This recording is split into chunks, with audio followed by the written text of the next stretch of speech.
We are VR Troopers. It's on a virtual reality. Troopers. Hi, hi. Hi, hi. Or Nakata.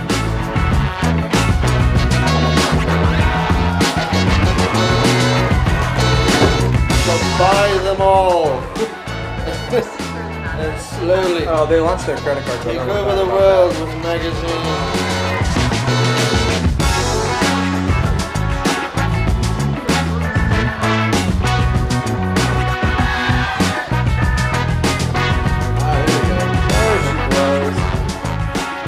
Today, It's like you're off to the side. way too loud now. You think anybody noticed that I was Just do it leaning like on your this. shoulder last time?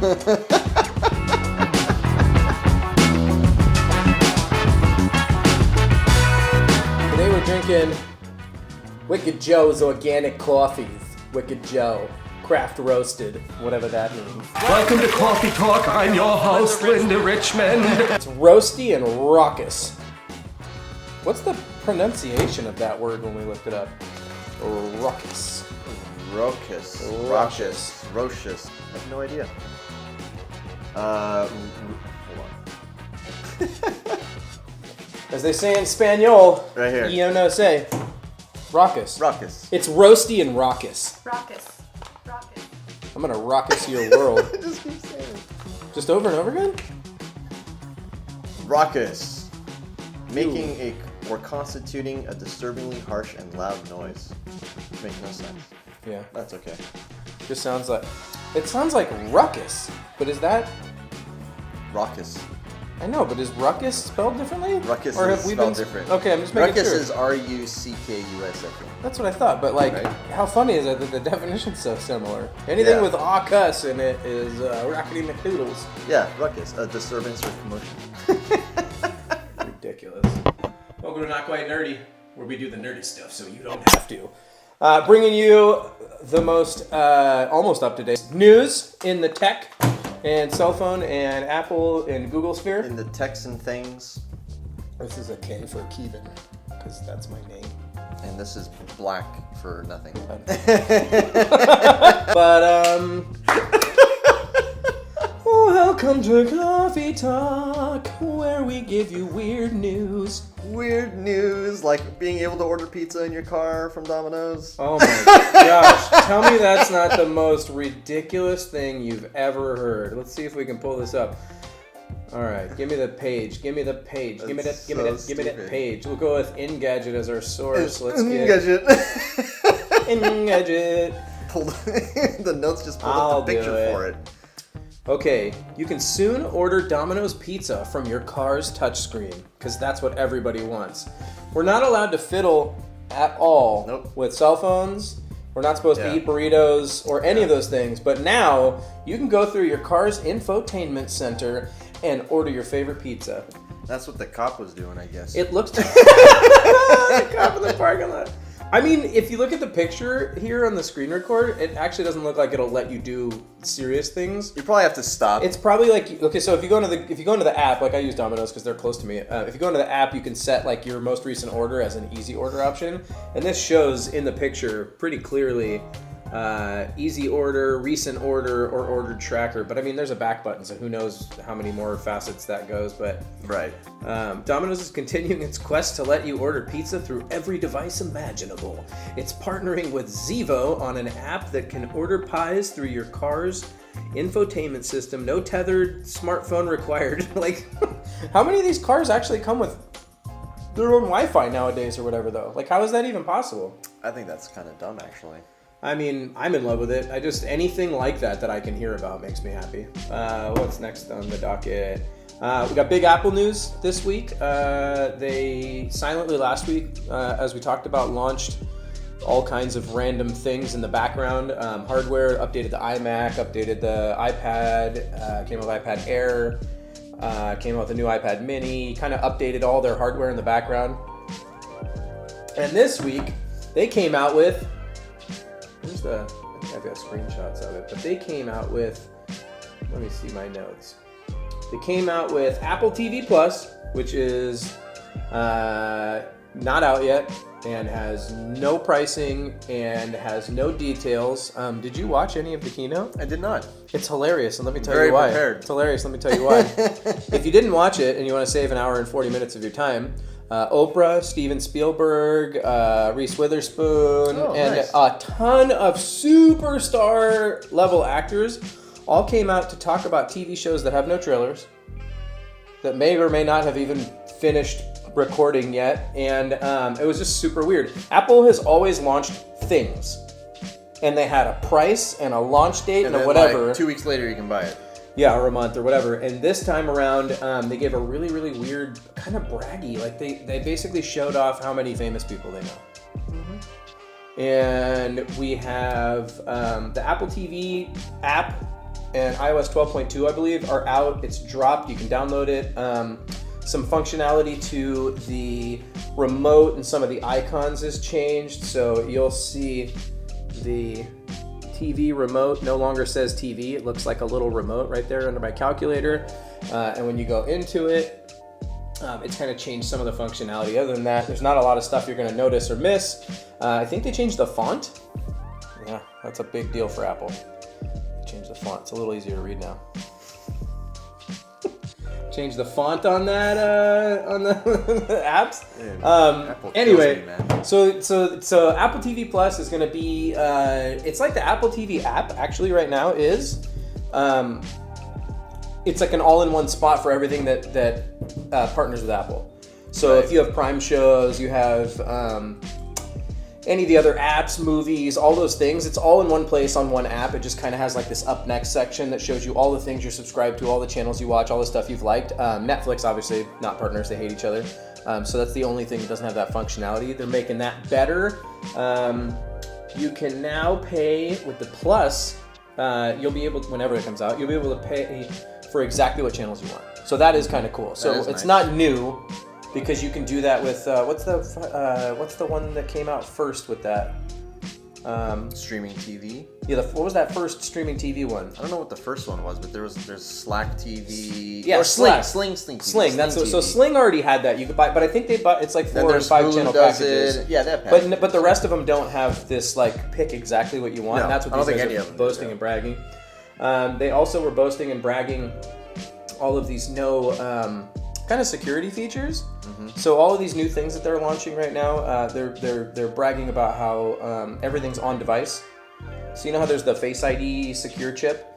That chip is running the algorithms for things that you watch and you do and you like and you read in all these new apps, and that's spitting out the up next and all that. There's gonna be no ad tracking, so that's kind of cool. They're trying not to let anybody market you based on your what you do on your phone or Facebook, like any of the other companies that live and thrive off that. Google. And what else we got? We got Apple News Plus, so the same Apple News that you already have, except I guess whatever's not on there, New York Times and some of these ones that charge you a monthly fee. So you Do pay, people even use that? I don't know. I mean, I feel like I only use the news app for the news. And It's free. It was already on my phone. I just opened my internet browser and I have my news So, there. yeah, right. Anyway, long story short, if you do like magazines and you do get them for your iPad or whatever, you're paying $3, $4, $5, $7 each. I don't know who actually does that anymore, but now you pay $9.99 a month. This is the only thing they launched. We have a price for, and you are getting unlimited, I guess, all of the magazines, which makes sense from a business standpoint. Think about how much newspapers and all these things are dying. Now Apple's already got a device in every one of your hands. Google and everybody else already have a device in every one of your hands. So the subscription-based service, if it's worked for iTunes and music and all this other stuff, I mean, it might as well work for that. I mean, that's a dying thing. Paper is going out the dough. They also launched Apple Arcade, which actually, due to our speculation in previous episodes, I believe we were dead on, and it actually seems better than that. So what Apple is doing is they're bragging, and some of the game developers are bragging that their games couldn't have even happened and wouldn't have been made possible if it wasn't for Apple starting this. And I think that that's because these are those, if you've ever played iOS games, the ones that don't make it to the Google store, they're so creative and weird and different, and they're very physics-based and such. And I feel like the only reason those could survive would be in a world where everything's built around the touch and gyroscope and all that. So that's pretty cool. They've got some big game names though in the developer list. They've got Sega, they've got Gameloft, who's already one of the biggest ones. And the coolest thing about this is you're gonna pay $10 a month instead of $2 a game or free to play, where it's DLC based. You're buying $20 and $30 a month worth of nonsense or coins to further your, they make those games so you can't beat them.